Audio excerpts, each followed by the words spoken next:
eyes twinkled in the dimming light as she peeled the potatoes, cut up the brown bread, and set out the butter plate on the old plank wood table.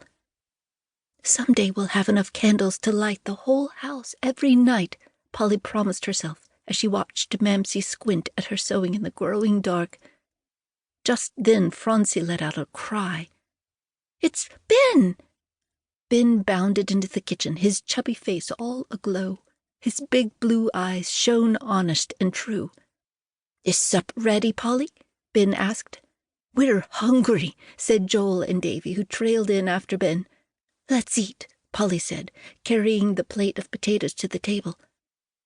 "Someday we're going to be awfully rich, aren't we, Ben?" Phronsie asked, her mouth half full. "You don't say," Ben said with a chuckle. Then, in a low voice to Polly, he added, "I wish we could be rich now, in time for Mamsie's birthday." "I know," said Polly sadly. "If only we could really celebrate it." "I don't want any other celebration than to look at all of you. I feel perfectly rich right now, and that's a fact," Mrs. Pepper said. Her bright eyes glistened with pride. "If we can only keep together, dears, and grow up good, that's all I ask," she added. After dinner, when all the dishes had been washed and neatly put away, Polly said in a low voice, "Ben, we must have a birthday surprise for Mamsie. We simply must." "How, Polly?" Polly wrinkled her forehead and thought a moment. "Oh, I know. I'll bake her a cake," Polly said in delight. "She will see you bake it," said Ben, who was always very practical, "or she'll smell it, and that would be just as bad." "She won't," said Polly. "Mamsie's going to help Mrs. Henderson tomorrow, so I can bake it then, and we can hide it for the next day's surprise, so there."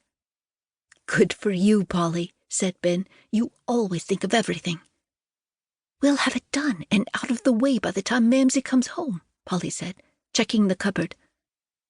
"Oh, dear, we've only got brown flour. No matter, Grandma Bascom will tell me how to bake a brown flour cake. I'm going to go right over there and ask her." "Wait, Polly," said Ben, and he stopped her from flying off right then and there. "Mamsie will find out if you leave now. And what if the stove stops working the way it always does? What will we do then, Polly?" Ben asked. Polly ran over and shook her fist at the mean old face of the crumbling black stove. "I'll shake it to pieces," Polly said so fiercely that Ben had to laugh. The sound of Ben's laughter brought in all the other children. Ben and Polly told them about the secret birthday cake that Polly was going to bake. The children were so excited that they all stayed up way past their bedtime. Phronsie, who sat straight up on her little stool, blinked and winked to try to stay awake, until she finally tumbled over in a sleepy little heap onto the floor. "I want to go to bed, Polly. Take me," Phronsie murmured. So Polly bundled Phronsie into bed, and all the little Peppers dreamed happily of cake and icing and Mamsie's birthday surprise. The next morning Polly surveyed the neat little kitchen with pride. The floors were neatly swept, the dishes done, and everything was in order. She and the rest of the little Peppers had gotten up extra early to finish the morning chores. Ben gave Polly a secret wink as he went to work at Deacon Blodgett's.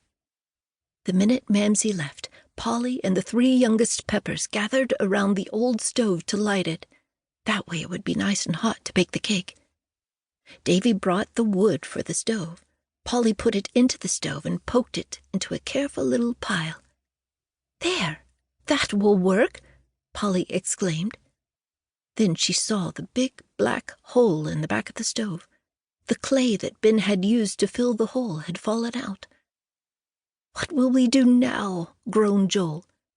"We'll fill it with paper," Polly said. "We don't have any," said Joel. "We used the last bit of paper to make kites." "And the kites blew away and got torn to shreds on a tree," Davie added. "Now we can't have cake," Joel cried. "No cake?" asked Phronsie. Her eyes filled with tears and her lip began to tremble. Davie ran into his room. 2 seconds later he returned with the top of a leather boot he'd found in the road. It was one of his greatest treasures. "We can cram it into the hole."